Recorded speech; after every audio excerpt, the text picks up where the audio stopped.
Caesar's victory at the Battle of Alesia might be the most impressive military victory of all time.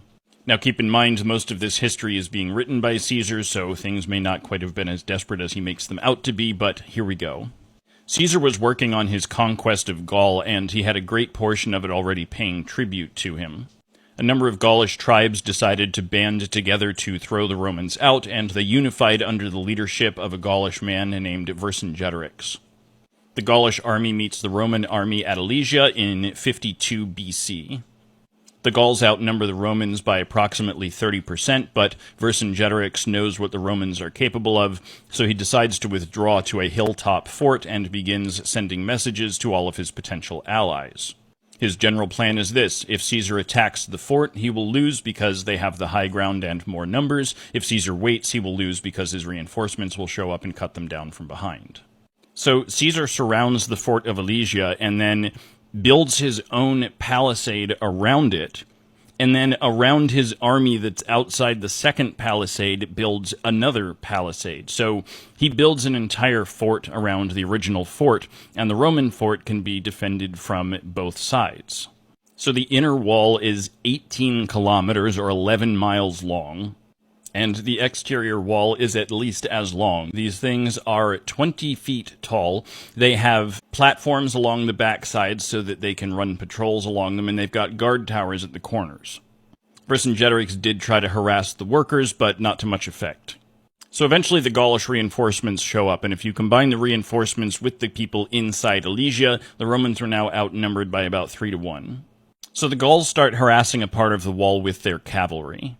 The Romans aren't very good at doing cavalry, but fortunately they've brought some allies with them who are, other Gauls and some Germans, so they send their cavalry out against the Gaulish cavalry, but every time it seems the Romans get an upper hand, the Gaulish cavalry retreats to within range of their archers, and their archers just start taking pot shots at the Roman cavalry. So at this point, Vercingetorix and the men inside are going to attack the inner wall, but at this particular moment, the Germanic cavalry manage to flank the Gaulish cavalry, driving them into the woods, and the German cavalry then returns to this makeshift fortress in order to reinforce Caesar against this interior attack, so the interior attack never happens. Oh, and when the Germanic cavalry ran off the Gaulish cavalry, the Germanic cavalry also slaughtered all of the Gaulish archers. So the next day, nothing really happens, but the following night, there's an attack from both sides at one particular point of the wall. Mark Antony, relatively unknown at the time, has command of this section, and it's widely credited that his command of this section is the reason the Romans were able to hold out. This is when Caesar first really notices Antony and takes him on as his right-hand man.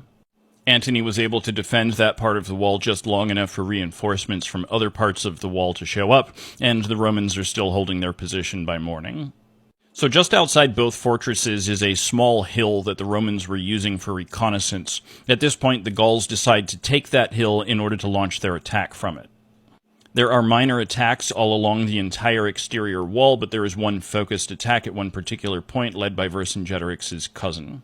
So Caesar himself is literally running around the perimeter plugging holes with his own little personal reserve of soldiers. And the Vercingetorix-led Gauls inside the fort finally realize what's going on, and they begin their own assault on the interior wall. The Gauls inside the fort initially focus on one particular point, but Caesar reinforces it, so they spread out to attack all points of the interior wall. So now every part of the interior wall is being attacked, every part of the exterior wall is being attacked, and there's one large force pushing up against the weakest part of your wall as well. The massive Gaulish army eventually breaks through this weak point, and they begin to go around both sides of this circular fortress.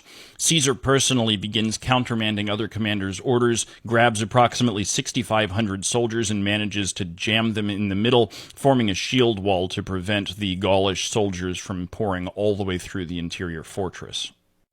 The Roman cavalry isn't doing much because this is a fortress that's being besieged, essentially, so Caesar has them punch their way out, and they loop back around and come up behind this massive Gaulish army that's currently pouring through a hole in the wall.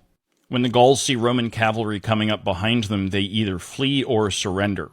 It's not entirely sure why. Maybe they thought there were Roman reinforcements coming. Maybe it was just a breakdown of command, but as we see typically in battles, the ones who die the most are the ones who run first.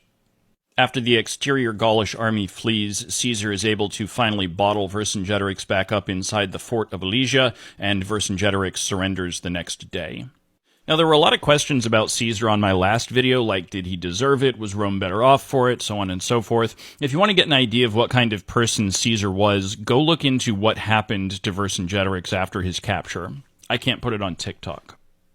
There was an interesting anecdote I heard about this battle. No clue if any aspect of it is true, but allegedly when the Gauls bottled up inside the fort, all they brought with them for food was wheat, and their staple food product was beef. When the Romans surrounded them and built their own little fort, they brought a bunch of cows with them, because that's what they could grab, but they didn't have any wheat. And the Romans eat a lot of bread, the Gauls eat a lot of beef, so there were Gauls inside the fort, like writing in their little journals, "Oh my god, we're starving to death because all we have to eat is bread." And then there were Romans in the exterior fort writing in their journals, "Oh my god, we're starving to death because all we have to eat is beef." I thought that was funny.